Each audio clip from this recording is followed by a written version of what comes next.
Alright guys, and welcome to another video. Today we're going to be talking about how you can always afford your mount by the time you hit level 40 in Fresh Classic. Now, the issue with the increased XP rates with Season of Mastery is you'll level faster, which means you have to min-max saving money more while leveling, otherwise you're going to go way past level 40 and not have 100 gold in your back pocket.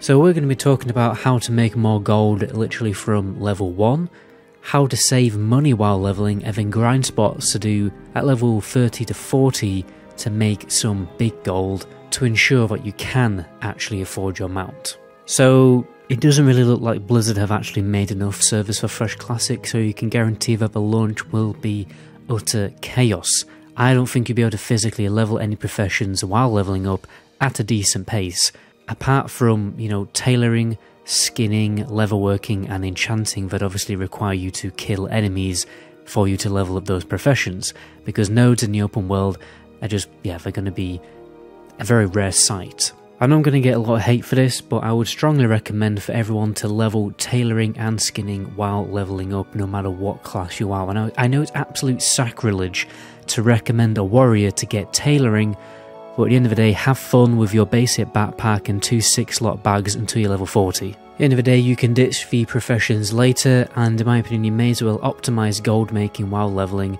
not just to get your mount at level 40, but to also save it for your epic mount at level 60. And the reason why tailoring is so good is when you keep it leveled up, you get to make bags, okay, for yourself, because buying the bags from vendors is very expensive, especially the bigger ones that go for like more than a few gold. And the more bag space you have, the more money you make, because you have more inventory slots for valuable trash loot. It increases the gold you make by a country mile, okay, because you don't have to start deleting valuable trash loot. You can also craft tailoring gear and bandages and then just vendor it to make even more money from the cloth that you farm. But make sure the mats that you buy, like the threads and the dyes, are cheap enough for you to actually make a profit for when you're vendoring the crafted item. Sometimes just crafting bandages will actually make more money. I'll give you an example. So the Azure Silk Hood costs 21 silver to make when you bear in mind the value of silk bandages with the silk that you're using to craft the hood. But it only vendors for 13 silver, so that's actually a negative profit. While the White Bandit Mask, that costs 33 silver to make, but then vendors for 43 silver. So choose smart on what to craft with your leftover cloth. And the exact same goes for level working. If you're deciding to level up level working, craft something that's cheap, but then vendors for a nice price. Then if you have skinning, but without level working, you can obviously just vendor the leather for a little bit of extra cheeky money. But if you want to make some serious gold in Fresh Classic, guys, there's a new guide out written by the man, the myth, the legendary Oracle gold making master Solheim, specifically designed for the Season of Mastery. And because Solheim is an absolute legend, he's given us a really big discount code, and he gives creators like me a really big commission, so you'd be massively helping out the channel while also making yourself a truckload of gold. So check out all the information in the description below. But now let's move on to how to save gold while leveling. Well, first of all, you only want to get your absolutely essential spells for leveling, because one of the big gold sinks while leveling is actually just, spending money on upgrading your spells. So, don't just buy everything that you can train, consult your really good, class guides. There's loads of them out there now. And buy also as little food and water as possible. I know it's quite hard for some classes, but try to utilize bandages as much as you can, and try to ask, a mage friend to make you a big stack of, food and water whenever you kind of can meet up in town, or, when you're waiting for a boat to turn up to Darkshore or something, or wherever you go in a Zeppelin, ask a mage, be a little bit cheeky and be like, mate, can you give us some food, can you give us some water? Because you will be surprised how much gold you have to spend on food and water over time. It really does accumulate. It's why mages make so much gold, because they just never have to buy food and water.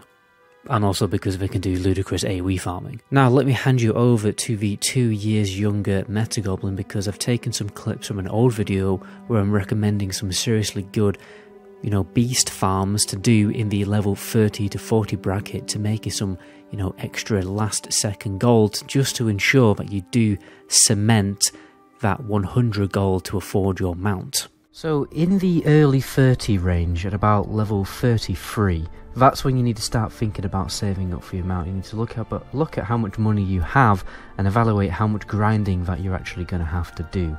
So the first zone that I'd recommend going to is Desolus.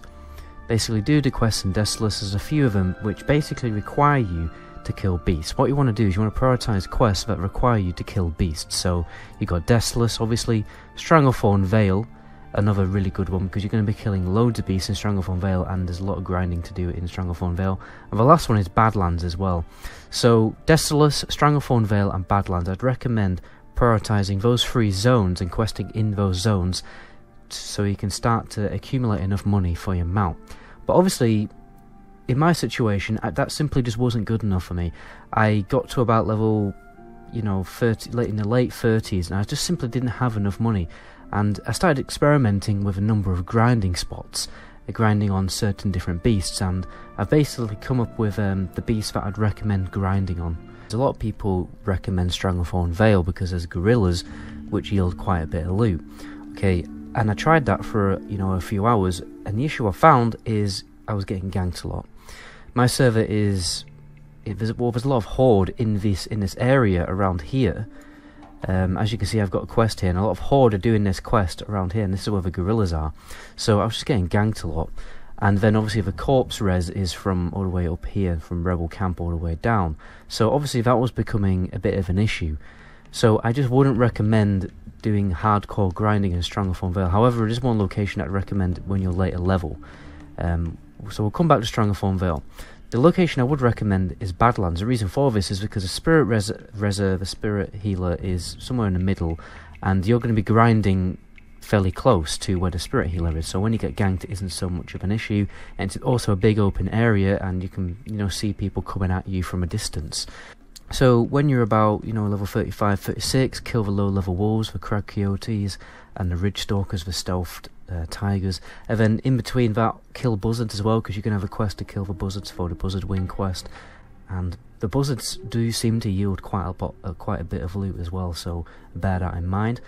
And then when you get a little bit higher level, 37, 38, you can start moving on to the ridge huntresses, which again, they're very abundant in the zone, and you can grind them very easily, and they yield probably even more gold per hour than the previous option. When you get to about level 38, this is when I'd recommend coming to Stranglethorn Vale, and what I'd recommend grinding on is the Cold Eye Basilisk. I'll show you the spawn locations right now, but the area that I would recommend focusing on is the beach.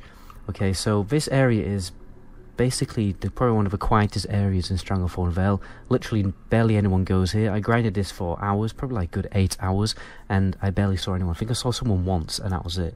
So, and you know, I'm on a really high populated server. What you want to do is just keep running up and down the beach, and by the time once you've cleared the entire beach and you ran back through the beach, you know, there should be respawn somewhere. And even if you're waiting for respawns, you can kill jungle stalkers on either end of the beach, but normally they're being killed by other players, and that's why I don't grind on locations like that, because I probably would get ganked. But in this location, there's a very low chance of you getting ganked. I never got ganked, so it's happy days, Bob's your uncle. So the last tip that I can round the video off with is just be smart about prioritizing certain quests and your quest choice. Look at the actual rewards. You can get an add-on, I'll link it in the description of the video. I think it's just called Sell Value, and it will show you the sell value of like certain items. So if we look at this quest here, it's going to give me 1 gold and also 81 silver, so that's obviously massively worth doing. But obviously that's a dungeon quest, so it might actually be worth doing some dungeon quests because they do yield quite a lot of money. Let's look at this quest here, Troll Witchery. It doesn't award me any money or any reward, so I wouldn't prioritize that quest if I was trying to save up money. This one gives me 55 silver, this one an item for 54 silver, I think this one gives a gun for 80 silver, so I'd prioritize quests where you get rewards which you can actually turn into money over ones that just give you XP. Anyway guys, that's where I'm going to end the video there. My name is MetaGoblin. Until my next video, ciao.